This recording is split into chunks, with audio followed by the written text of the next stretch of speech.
Commandments, very acceptable on earth, very acceptable in society. He was more than a priest sometime. He's holy. One day he went to Jesus and asked, to gain eternal life, what should I do? He said, obey all 10 commandments. He said, I obeyed all. I did not break even one. He said, but something is lacking. He was so curious. He asked, what? Jesus said, you have lot of wealth. Sell it, give to poor. That fellow became very sad and went off. Only very few people became sad after meeting Jesus. Usually, if anybody meets Jesus, becomes happy. But this fellow became sad and went. You know why? When he met Jesus, he understood sin is not only 10 commandments, something else.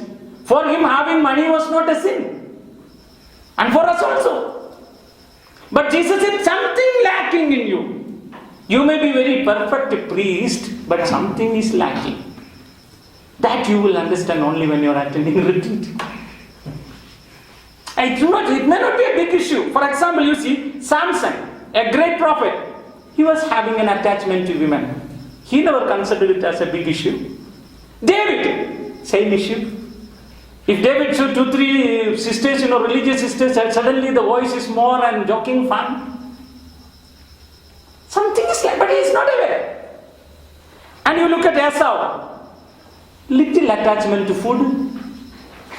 Whenever he comes for retreat, Esau's problem, kitchen should be perfect. All fresh meat, fresh chicken, fish meat.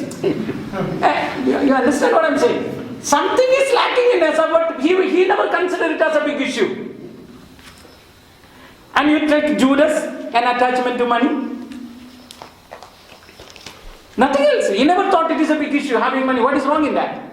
And you consider again Gehazi, love for the world. See, if you look at all the prophets from Adam till today, everyone was having a kind of lacking which they were not aware and they never considered it as a big issue. And these people falls very soon. So retreat is the time you're going to find out not only your sin, what is lacking in me. What is lacking in me? Not what is your sin. In the retreat, wherever I conduct, I never create guilt feeling in the people. Whether it is for religious or priest or layman. I will try to find out what is lacking in me and what is lacking in them. Amen. Amen. You say loud, Amen. Amen. 1 Corinthians 7:17. 1 Corinthians 7:17. Only let each person lead the life that the Lord has assigned to him and to which God has called him. This is my rule in all the churches. This is my rule in all the parish priests. God says, I didn't say. You have to give closer attention for your call and for your assigned duty.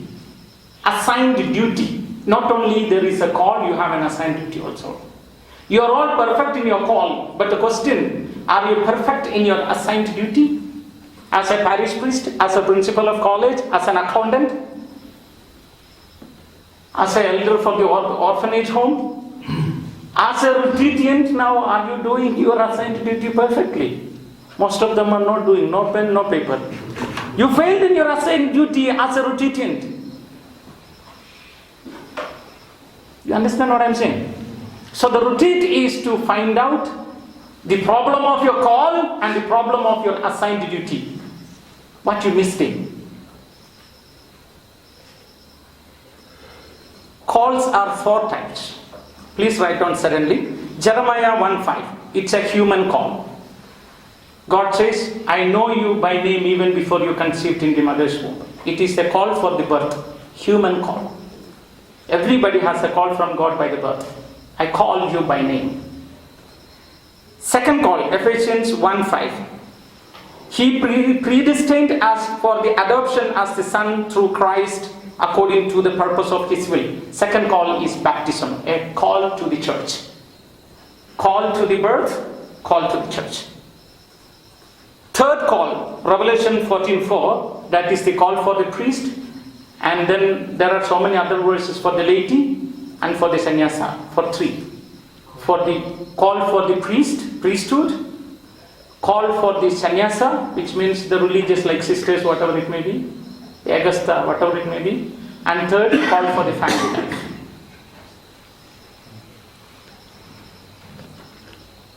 And the fourth call is call to death to the eternal life. If anybody has these 3 calls, and if he follows the 3 calls properly, the 4th call belongs to him, to the eternal life.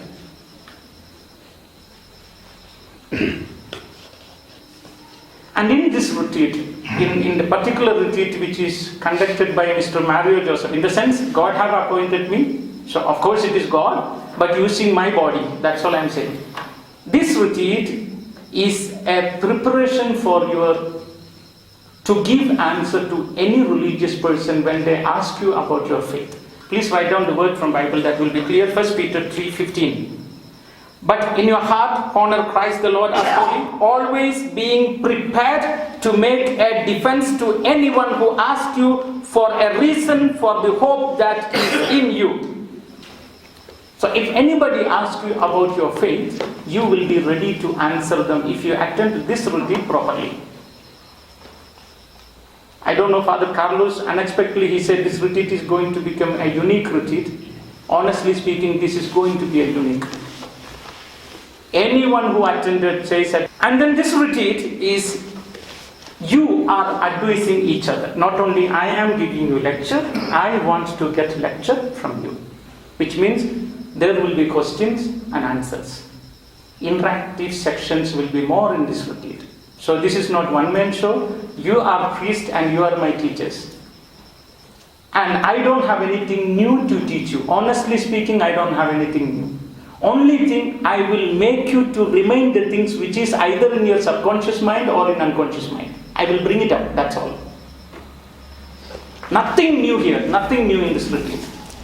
But I will make you to remain and remember the things which you forgot. So there will be interactive section because Hebrews 3:13 says that. But exhort one another every day as long as it is called today. If there is today, you must advise each other. I didn't say the word of God said. Word of God did not say teach every day. No. Exhort. Learn each other every day. So this retreat is not I am teaching you, you are teaching me, we all are learning. So never consider me as a big teacher or anything. We are learning each other through the discussions. We will come to a conclusion. Amen. Amen. There are you say louder, Amen. Amen. Now, the last, I want to tell you one thing. 1 Peter 2:13. But be subject for the Lord's sake to every human institutions, whether it be to the emperor or supreme. You know what word of God says? When somebody is your authority, you have to submit at any cost to that person. Honestly speaking, for 4 days, Bishop have handed over his sheep to me. I am younger, not knowledgeable like you, not experienced like you. I am only a layman. But you have to obey this authority for 4 days, at any cost. No escape means no escape. If you don't want, you get out, don't disturb others.